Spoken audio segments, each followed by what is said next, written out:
De votre point de vue honorable, est-ce que votre pays, le Sénégal, devrait maintenir une ligne ferme vis-à-vis des gouvernements de l'AES ou alors favoriser un véritable, je dirais un véritable dialogue pragmatique en vue de pouvoir bénéficier effectivement d'un certain nombre de privilèges et même d'un véritable marché, peut-être pas un marché comme on sait quand même qu'entre le Mali et le Sénégal par exemple, il y a une telle proximité même du point de vue sociologique qui fait en sorte qu'aujourd'hui on est une grande communauté sénégalaise. D'ailleurs, il y a eu cette marche des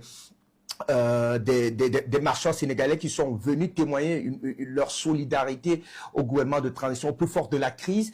Est-ce que vous voulez... Est-ce que vous êtes vous souhaitez avoir cette approche beaucoup plus flexible de la part de l'État sénégalais dans leur relation avec les pays de l'AES, ou alors vous souhaitez qu'il y ait une véritable, tout d'abord une véritable rupture dans le fond et dans la forme?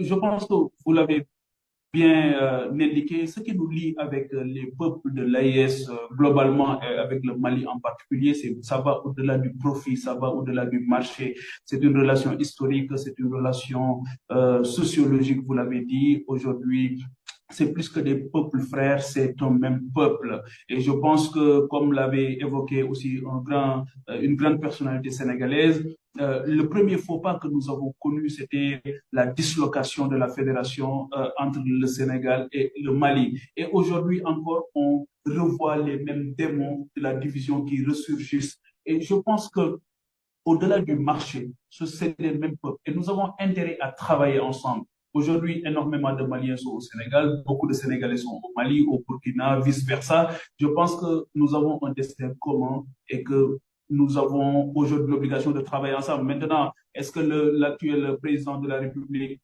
tous ces chefs d'État, aussi bien au Sénégal qu'au Mali, qu'au Niger, ils sont pratiquement de la même génération.